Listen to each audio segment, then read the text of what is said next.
Good morning. I'm Sandy Walden, your Master Grief Coach and Master Grief Coach trainer from Serenity.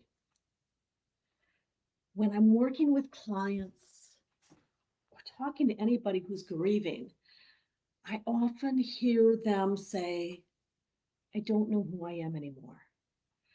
And they'll describe various facets of their person, the way they look, the way they move, their energy level.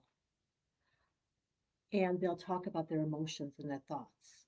And that's all fair. I get it. When you're grieving, you're absolutely experiencing something that there's no preparation for. No matter how much we see it coming down the road, and even when we're losing someone to disease, um, old age, or various other things, we may do pre-grieving, and yeah, that's a real thing. This land of grief changes us in ways we might not expect. And if you look what I wrote, who am I now? Dot, dot, dot. Who am I becoming? Who am I becoming? I can't control who I became because that's in the past. I can make choices about who I'm becoming. Part of the exploration of this is to appreciate who you are and to give yourself grace along the journey. I want to use this little example. This necklace is an example. There's a wonderful story about how I got this necklace, and I'll tell you about that at another time. But it's really precious to me because of that story. When I found it in a little antique place with an incredibly good friend of mine, this was bright, really brilliant silver color. And that was probably 6 or 7 years ago. I'm not quite sure. Like I say, it's very precious to me. And whenever I see it and I wear it, I think about that afternoon that I spent with my friend. This, even though this came to me long after my son had died, is a gift from him. I talk about this because every time I see this, it reminds me that the necklace is changing. And so am I. So are you. So you can't, I don't know how much you can see, but this necklace is no longer really bright silver colored. It's becoming, the color has become worn away. And I went to a jeweler in town and he said, isn't it cool? There's copper underneath. It's changing. It's still as precious to me as ever. And it's beautiful in a different way, in a very different way. We change. This will never look the way it did when I found it all those years ago. Neither will I. My heart is open to people in a way it never could have been many years ago because I had not had the experiences I've had now. This morning, I was hanging some pictures in the room my husband uses as an office because I painted it yesterday. And one of the pictures I was hanging was the two of us shortly after we were married. Oh my gosh, this is 100 years ago. I was 21, he was 25. Yes, you can see us there, but you see an innocence in those faces. We had experienced life up to that point. We hadn't had children yet. We hadn't gone through the struggles that we've been through, nor had we experienced the incredible joy that we've had.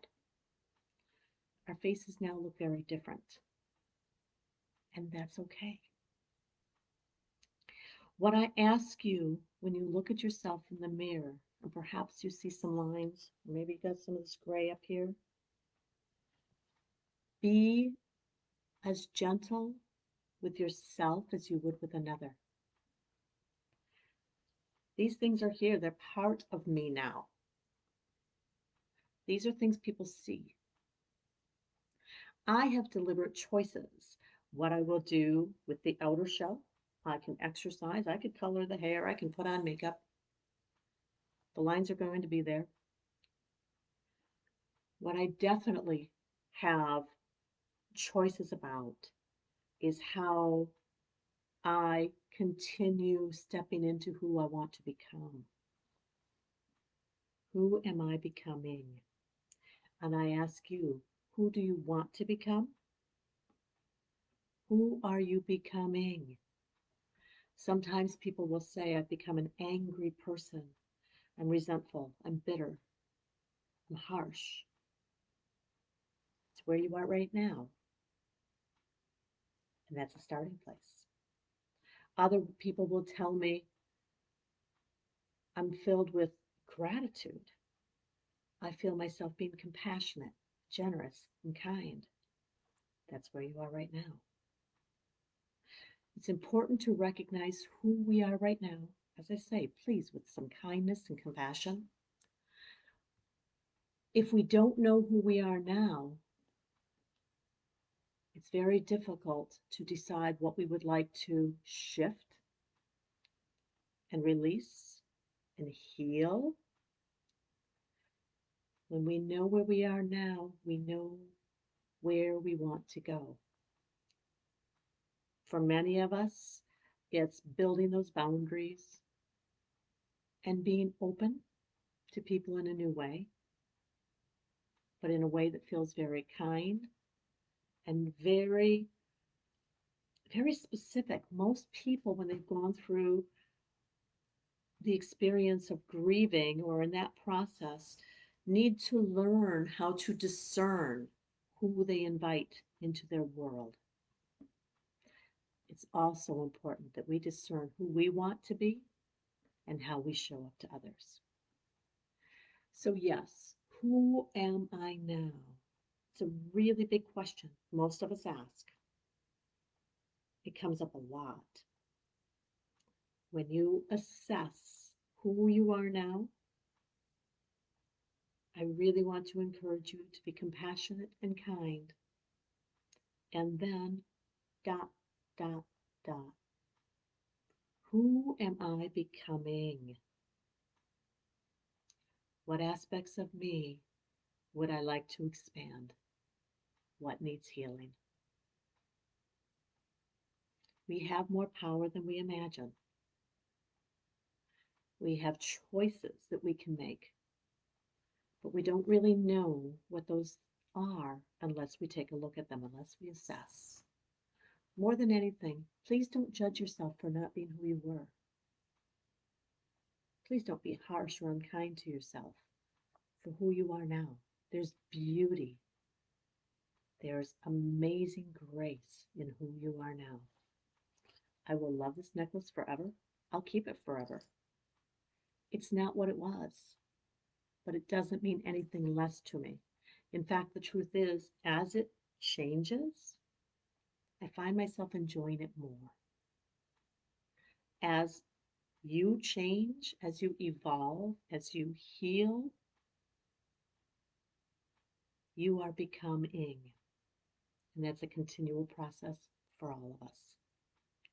For today, I wish you a day of gentle acceptance, kindness, that you focus on yourself.